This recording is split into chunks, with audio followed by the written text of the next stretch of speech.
Welcome to steno dictation. Dictation 5 second बाद शुरू होगा। स्टार्ट।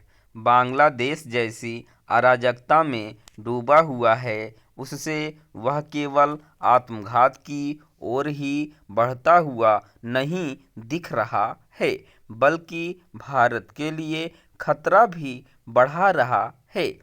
वैसे तो यह देश अस्थिरता से तभी से घिरा है जब पिछले वर्ष वहां शेख हसीना सरकार का तख्ता पलट दिया गया था। लेकिन बीते दिनों हालात तब बिगड़े जब तख्ता पलट में शामिल एक छात्र नेता को गोली मार दी गई। यह वही छात्र नेता था जिसने कुछ ही दिनों पहले पूर्वोत्तर को भारत से अलग करने की धमकी दी थी। उसकी मौत की खबर आने के बाद अराजक तत्व सड़कों पर उतर आए। उन्होंने बांग्लादेश के दो प्रमुख अखबारों के दफ्तरों में आग लगाई, एक प्रमुख सांस्कृतिक केंद्र को आग के हवाले किया और भारत के खिलाफ माहौल बनाने के लिए भारतीय उच्चायोगों का घेराव शुरू कर दिया। चूंकि हिंसक भीड़ भारतीय उच्चायोग के भवनों में घुसने पर आमादा थी, इसलिए वहां वीजा सेवाएं बंद करनी पड़ी। यह तब हुआ जब कुछ ही दिनों पहले बांग्लादेश में भारत के खिलाफ उग्र बयानबाजी के लिए वहां के उच्चायुक्त को तलब कर नाराजगी जताई गई थी।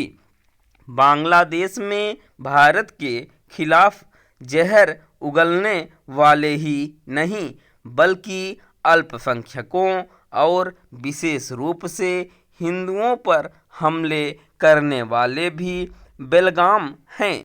इसी कारण वहां के एक हिंदू को इस निंदा के झूठे आरोप में पीट पीट कर मार दिया गया और फिर उसके शव को भीड़ के सामने जला दिया गया।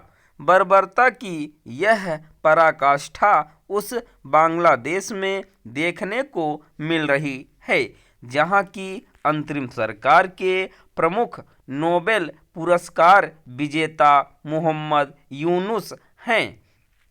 अब इसमें कोई संशय नहीं कि मोहम्मद यूनुस कट्टरपंथियों के साथ साथ भारत विरोधी तत्वों के हाथों में खेल रहे हैं और उन्हें सह भी दे रहे हैं। इसकी अनदेखी नहीं की जा सकती कि पिछले दिनों विदेश मंत्रालय की संसदीय समिति ने बांग्लादेश में कट्टरपंथी तत्वों के साथ पाकिस्तान और चीन की बढ़ती सक्रियता पर चिंता जताते हुए कहा कि इस पड़ोसी देश की घटनाएं भारत को संकट में डालने वाली हैं। यह संकट अब और भी अधिक घना दिखने लगा है। बांग्लादेश के हिंदुओं की जान तो आफत में है ही, वहां भारतीय हितों के लिए भी खतरा पैदा हो गया है।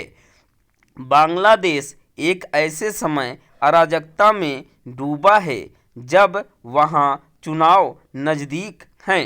अब इन चुनावों का सही तरह होना संदिग्ध है। इन चुनावों में शेख हसीना की पार्टी अवामी लीग को भाग लेने से रोकने के साथ ही पाकिस्तान पश्त जमाते इस्लामी समेत अन्य कट्टरपंथी ताकतों को भी चुनाव लड़ने की छूट दे दी गई है। चिंता की बात यह है कि चुनाव बाद वहां इस्लामिक कट्टरपंथियों के वर्चस्व वाली ऐसी सरकार आ सकती है जो भारतीय हितों के खिलाफ खुलकर काम करे। स्टॉप।